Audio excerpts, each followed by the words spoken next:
Aloha, this is Sky with FNN Feminist News Network, the feminist news that's right for you.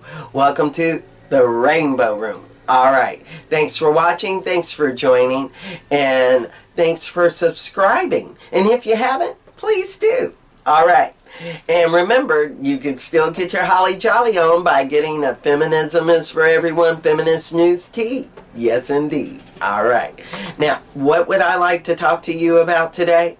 Well, I've been watching a lot of independent news because that's all I watch. I don't have cable television. I haven't had it for years.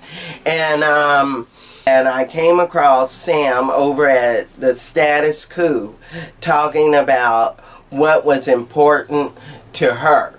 And what was important? Seniors. The seniors are the biggest growing number of job workers taking teen jobs, jobs that were normally for teens, let's put it that way. And it's the fastest growing number, and we're more likely to not retire like our parents and our grandparents. So let's take a look at this, because it seems like the established media, it's normalizing this, and AARP isn't helping. Let's take a look what Sam had to say, just a snippet of it, and then we'll discuss. Alright? In senior centers and churches. They're placing want ads on the website of AARP. Recruiters say older workers have soft skills, a friendly demeanor, punctuality, that their younger cohorts sometimes lack. Two powerful trends here at work are labor shortage, amid the tightest job market in almost 5 decades. The propensity for longer living Americans to keep working, even part-time, to supplement often meager retirement savings. Between 2014 and 2024, the number of working Americans aged 65 to 74 is expected to grow 4.5%. I have other charts that I'm going to show you. 1 in 5 have no savings, and millions retire with nothing in the bank. Nearly 30% of households headed by someone 55 or older have neither a pension or any retirement savings, according to a 2015 report from the U.S. Government Accountability Office. Oh, this one. I forgot to show you this one. Employment for workers 65 and over in thousands. Look at this. 1948. Look at that spike. In the thousands. Did you see that? Did you see that? Ugliness. That's what I'm talking about. What is going on where we cannot live a livable retirement? We cannot retire, but we have to work to death. That ain't right. That isn't right. And we're not arguing, we're not fighting in the streets to demand respect for our seniors, to live a livable life in their last years. But see, the rich are taken care of. They're living well. They're doing all right. What is Congress really but a bunch of old white people that should have been gone a long time ago if they had regular health care?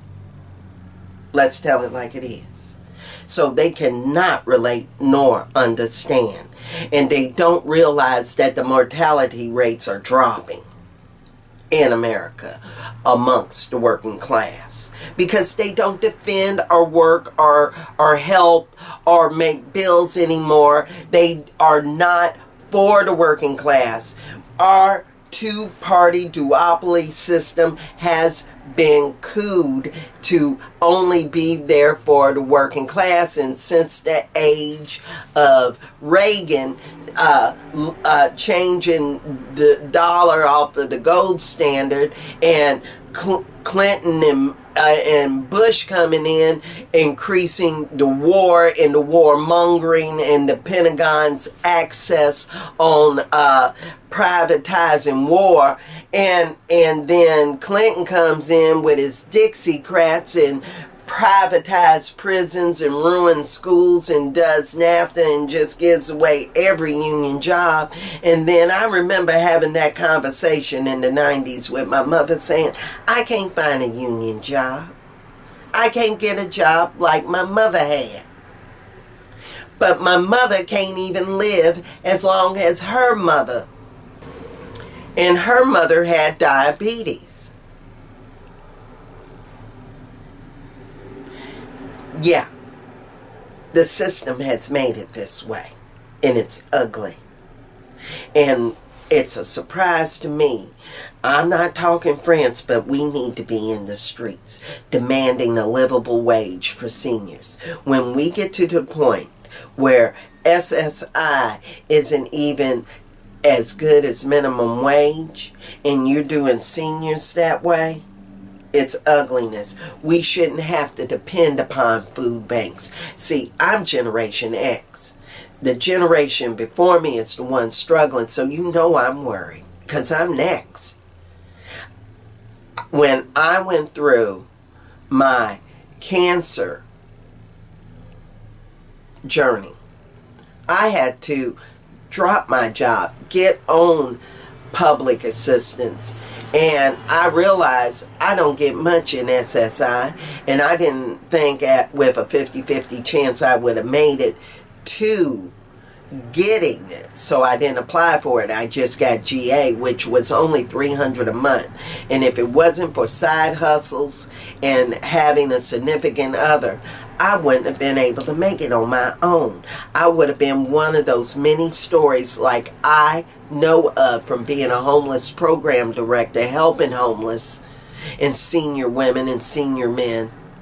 The only person in Hawaii to write senior grants for women and have accounted for all the money. And that's a long-standing record. Nobody's broken with the Women's Fund. Now, I understand what's going on, and it's looking ugly, and we need to stand up strong. As an advocate for homeless and seniors, I know AARP is doing the wrong thing when they are backing jobs for seniors instead of backing a livable wage. You can tell them about the jobs, helping them along the way, but we need to create change AARP and AAA and all the other senior programs out there. Seniors need help. I'm an advocacy for seniors. I got a friend that had started her business here in Hawaii called Ina Angels to help seniors with what? Finding a livable place to live and other services they may need, but they don't know how to access because there's no commercials to help them. There's no thing in the weekly in the newspaper saying come on down and find out about this.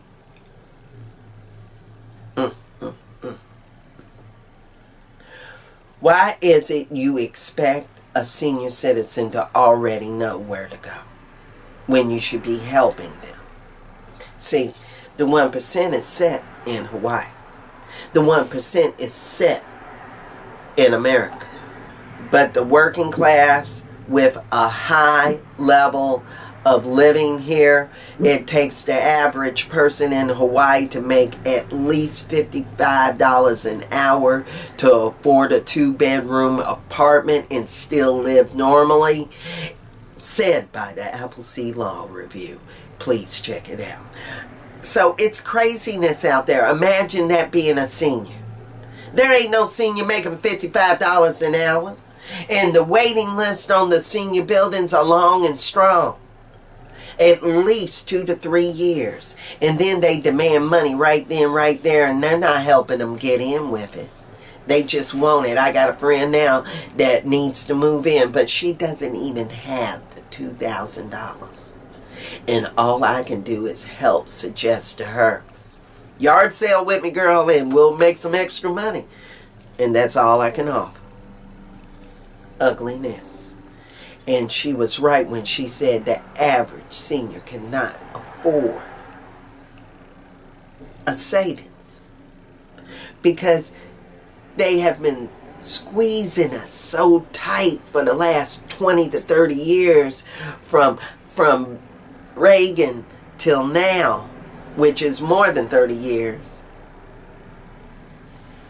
Until now, we're suffering, and we need to start protesting. We need to get out there. I'm not saying be like France, but it's time to show our ass and let them know seniors need a livable wage, because Generation X is next, and then the millennials. And Sam said she already expects to work until she's 80. For a girl in her 20s to say that is ugly.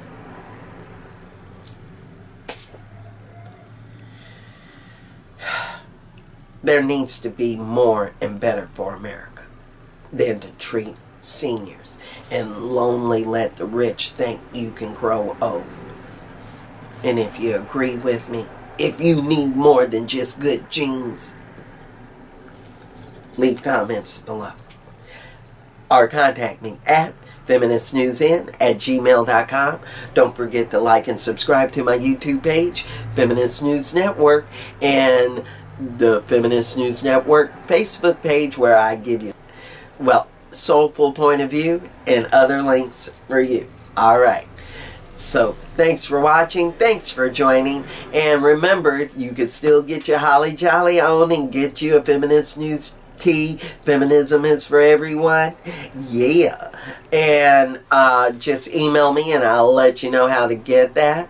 But this is a serious issue. And there needs to be more than independent media talking about it. All media. News, paper, social, every time you turn around. So we could start working on it now.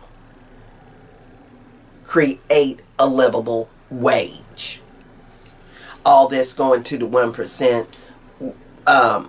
I don't understand why America ain't mad and protesting more. Oh, they're too busy working trying to pay their rent. Thanks for watching. Thanks for joining. Peace.